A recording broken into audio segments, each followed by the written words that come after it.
ಎಲ್ಲರಿಗೂ ನಮಸ್ಕಾರ ಸ್ನೇಹಿತರೆ. ವೈಭವ್ ಸೂರ್ಯವಂಶಿ ಅವರ ಶತಕ ಕಂಡು ಯುವರಾಜ್ ಸಿಂಗ್ ನೀಡಿದರು ಬೆಂಕಿ ಹೇಳಿಕೆ. ಹೌದು ಸ್ನೇಹಿತರೆ, ವೈಭವ್ ಸೂರ್ಯವಂಶಿ ಅವರ ಬಗ್ಗೆ ಯುವರಾಜ್ ಸಿಂಗ್ ಏನೆಲ್ಲ ಮಾತನಾಡಿದ್ದಾರೆ, ಏನೆಲ್ಲ ಹೇಳಿದ್ದಾರೆ ಅಂತ ತಿಳ್ಕೊಂಬರೋಣ ಬನ್ನಿ.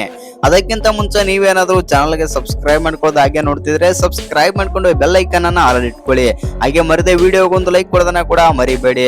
ಇನ್ನು ಶ್ರೀಲಂಕಾ ಎ ವಿರುದ್ಧ ನಮ್ಮ ಭಾರತ ಎ ತಂಡ ಬಂದ್ಬಿಟ್ಟು ಡಾಮಿನೇಷನ್ ಪ್ರದರ್ಶನ ತೋರಿಸಿದೆ ಬ್ಯಾಟಿಂಗ್ ನಲ್ಲಿ. ಹೌದು ಸ್ನೇಹಿತರೆ, ಎಸ್ಪೆಷಲಿ ಹೇಳ್ಬೇಕಂತಂದ್ರೆ ವೈಭವ್ ಸೂರ್ಯವಂಶಿ ಮತ್ತು ಪ್ರಭ್ಸಿಮ್ರನ್ ಸಿಂಗ್ ಅಂತೂ ಈ ಪಂದ್ಯದಲ್ಲಿ ಧೂಳಿಪಟ ಆದ್ರೆ ಮಾಡ್ತಾರೆ ಶ್ರೀಲಂಕನ್ ಎ ಬೌಲರ್ಸ್ ಗಳನ್ನ. ಎಸ್ಪೆಷಲಿ ಹೇಳ್ಬೇಕಂತಂದ್ರೆ ವೈಭವ್ ಸೂರ್ಯವಂಶಿ ಅವರು ಈ ಪಂದ್ಯದಲ್ಲಿ 144 ರನ್ ಆದ್ರೆ ಹೊಡಿತಾರೆ. ಹೌದು ಸ್ನೇಹಿತರೆ, ಹೇಗಿತ್ತು ನಮ್ಮ ವೈಭವ್ ಸೂರ್ಯವಂಶಿ ಅವರ ಆಟ ಅಂತಂದ್ರೆ ಯಾವ ಬೌಲರ್ ಬರ್ಲಿ T20 ತರ ಬ್ಯಾಟಿಂಗ್ ಮಾಡಿದ್ರ ಅಂತಾನೆ ಹೇಳ್ಬೋದು ODI ನಲ್ಲಿ. ಹೌದು ಸ್ನೇಹಿತರೆ, ಇನ್ನೊಂದೇನಂತಂದ್ರೆ ವೈಭವ್ ಸೂರ್ಯವಂಶಿ ಆಡ್ತಾ ಇರೋದನ್ನ ನೋಡಕ್ಕೆ ಇಡೀ ಪ್ರಪಂಚದಲ್ಲಿ ಯಾರ್ಯಾರೆಲ್ಲ ಕ್ರಿಕೆಟ್ ಅಭಿಮಾನಿಗಳಿದ್ದಾರೆ ಎಲ್ಲರೂ ಕೂಡ ಕಾತುರದಿಂದ ಆದ್ರೆ ಕಾಯ್ತಾ ಇದ್ದಾರೆ. ಆ ರೇಂಜ್ ಗೆ ಇದೀಗ ಸೆನ್ಸೇಷನ್ ಆದ್ರೆ ಮೂಡಿಸಿದ್ದಾರೆ ಅಂತಾನೆ ಹೇಳ್ಬೋದು ವೈಭವ್ ಸೂರ್ಯವಂಶಿ ಅವರು. ಹೌದು ಸ್ನೇಹಿತರೆ, ಇಷ್ಟು ದಿನ IPL ಅಲ್ಲಿ ಅಬ್ಬರಿಸಿದಂತ ವೈಭವ್ ಸೂರ್ಯವಂಶಿ ಅವರು ಇದೀಗ ಬಂದ್ಬಿಟ್ಟು ODI ನಲ್ಲಿ ಆದ್ರೆ ಅಬ್ಬರಿಸುತ್ತಾ ಇದ್ದಾರೆ.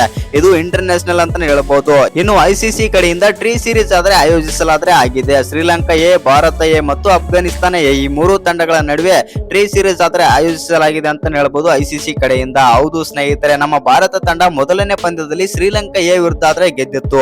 ಇನ್ನು ಎರಡನೇ ಪಂದ್ಯದಲ್ಲಿ DLS ಮೆಥಡ್ ಪ್ರಕಾರ 4 ರನ್ ಗಳಿಂದ ಆದ್ರೆ ಅಫ್ಘಾನಿಸ್ತಾನ ವಿರುದ್ಧ ಆದ್ರೆ ಸೋತಿತ್ತು.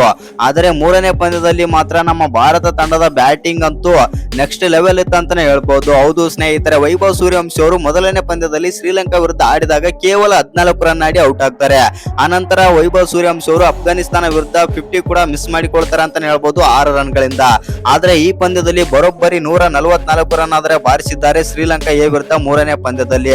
ಇನ್ನು ಇದೀಗ ಹೊಸ ದಾಖಲೆಯನ್ನೇ ನಿರ್ಮಿಸಿದ್ದಾರೆ ಅಂತ ಹೇಳ್ಬೋದು ODI ಕ್ರಿಕೆಟ್ ನಲ್ಲಿ. ಇನ್ನು ವೈಭವ್ ಸೂರ್ಯವಂಶಿ ಅವರು ಬರೋಬ್ಬರಿ 144 ರನ್ ಗಳ ಜೊತೆಗೆ 13 ಸಿಕ್ಸ್ 9 4 214 ಸ್ಟ್ರೈಕ್ ರೇಟ್ ನಲ್ಲಿ ಬ್ಯಾಟಿಂಗ್ ಕೂಡ ಮಾಡಿದ್ದಾರೆ ವೈಭವ್ ಸೂರ್ಯವಂಶಿ ಅವರು. ಹೌದು ಸ್ನೇಹಿತರೆ, ಇದರ ಬಗ್ಗೆ ಮಾತನಾಡಿದಂತ ಯುವರಾಜ್ ಸಿಂಗ್ ಅವರು ಏನೆಲ್ಲ ಮಾತನಾಡಿದ್ದಾರೆ ವೈಭವ್ ಸೂರ್ಯವಂಶಿ ಅವರ ಬಗ್ಗೆ ಅಂತ ಅಂದ್ರೆ ಈ ರೀತಿ ಆದ್ರೆ ಹೇಳಿದ್ದಾರೆ. ವೈಭವ್ ಸೂರ್ಯವಂಶಿ ಅಂತ ಆಟಗಾರ ಭಾರತ ತಂಡಕ್ಕೆ ಸಿಕ್ಕಿದ್ದು ತುಂಬಾನೇ ಆದ್ರೆ ಅದ್ಭುತವಾಗಿದೆ. ಏಕೆಂದ್ರೆ ವೈಭವ್ ಸೂರ್ಯವಂಶಿ ಬೇರೆ ಗ್ರಹದಿಂದ ಬಂದಿರೋ ತರ ಆದ್ರೆ ಬ್ಯಾಟಿಂಗ್ ಆದ್ರೆ ಆಡ್ತಾ ಇದ್ದಾರೆ. ಅವರಿಗೆ ಇನ್ನೂ ಅಷ್ಟೊಂದು ಏಜ್ ಕೂಡ ಆಗಿಲ್ಲ, ಆದರೂ ಕೂಡ ಎಲ್ಲಿಂದ ಪವರ್ ಜನರೇಟ್ ಮಾಡ್ತಾರೆ ಅಂತಂದು ನನಗೆ ಗೊತ್ತಿಲ್ಲ. ಮತ್ತು ಒಟ್ಟಿನಲ್ಲಿ ಹೇಳ್ಬೇಕಂತಂದ್ರೆ ನಾನು ಕೂಡ ಅವರ ಬ್ಯಾಟಿಂಗ್ ಅನ್ನು ನೋಡಲು ಕಾತುರದಿಂದ ಆದ್ರೆ ಕಾಯ್ತಾ ಇರುತ್ತೇನೆ. ಇನ್ನು ವೈಭವ್ ಸೂರ್ಯವಂಶಿ ಅವರು ಬ್ಯಾಟಿಂಗ್ ಅದ್ಭುತವಾಗಿ ಆದ್ರೆ ಮಾಡುತ್ತಾರೆ. ವೈಭವ್ ಸೂರ್ಯವಂಶಿ ಅವರ ಬ್ಯಾಟಿಂಗ್ ನೋಡಲು ದಿಗ್ಗಜ ಆಟಗಾರರೇ ಕಾತುರದಿಂದ ಆದ್ರೆ ಕಾಯ್ತಾ ಇದ್ದಾರೆ. ಆ ರೇಂಜ್ ಗೆ ಇವಾಗ ಸೆನ್ಸೇಷನ್ ಆದ್ರೆ ಮೂಡಿಸಿದ್ದಾರೆ ವೈಭವ್ ಸೂರ್ಯವಂಶಿ ಎಂದು ಯುವರಾಜ್ ಸಿಂಗ್ ಅವರು ಆಡಿ ಕೊಂಡಾಡಿದ್ದಾರೆ ಅಂತಾನೆ ಹೇಳ್ಬೋದು.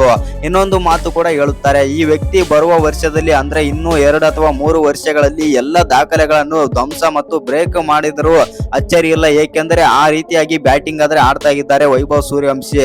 ನಾನು ಕೂಡ ಇವರ ಬ್ಯಾಟಿಂಗ್ ನೋಡಲು ಕಾತುರದಿಂದ ಆದ್ರೆ ಕಾಯ್ತಾ ಇದ್ದೇನೆ. ಇವರ ಬ್ಯಾಟಿಂಗ್ ನೋಡಿ ನಾನು ಕೂಡ ಇವರಿಗೆ ಫ್ಯಾನ್ ಆಗಿದ್ದೇನೆ ಅಂತಂದು ಯುವರಾಜ್ ಸಿಂಗ್ ಆದ್ರೆ ಬಿಗ್ ಸ್ಟೇಟ್ಮೆಂಟ್ ಕೊಟ್ಟಿದ್ದಾರೆ ಅಂತಾನೆ ಹೇಳ್ಬೋದು. ಇನ್ನು ಈ ವಿಡಿಯೋ ಇಷ್ಟ ಆಗಿದ್ರೆ ಒಂದು ಲೈಕ್ ಮಾಡಿ, ಶೇರ್ ಮಾಡಿ. ಹಾಗೆ ಇನ್ನು ಯಾರ್ಯಾರು ಚಾನಲ್ಗೆ ಸಬ್ಸ್ಕ್ರೈಬ್ ಮಾಡ್ಕೊಂಡಿಲ್ಲ ಸಬ್ಸ್ಕ್ರೈಬ್ ಮಾಡ್ಕೊಂಡು ಬೆಲ್ ಐಕಾನ್ ಅನ್ನ ಆಲ್ ಇಟ್ಕೊಳ್ಳಿ. ಹಾಗೆ ವೈಭವ್ ಸೂರ್ಯವಂಶಿ ಅವರ ಬಗ್ಗೆ ನಿಮ್ಗೇನೆಲ್ಲ ಅನ್ಸುತ್ತಂತ ಕಮೆಂಟ್ ಬಾಕ್ಸ್ ನಲ್ಲಿ ಕಮೆಂಟ್ ಮಾಡೋದನ್ನ ಮರಿಬೇಡಿ.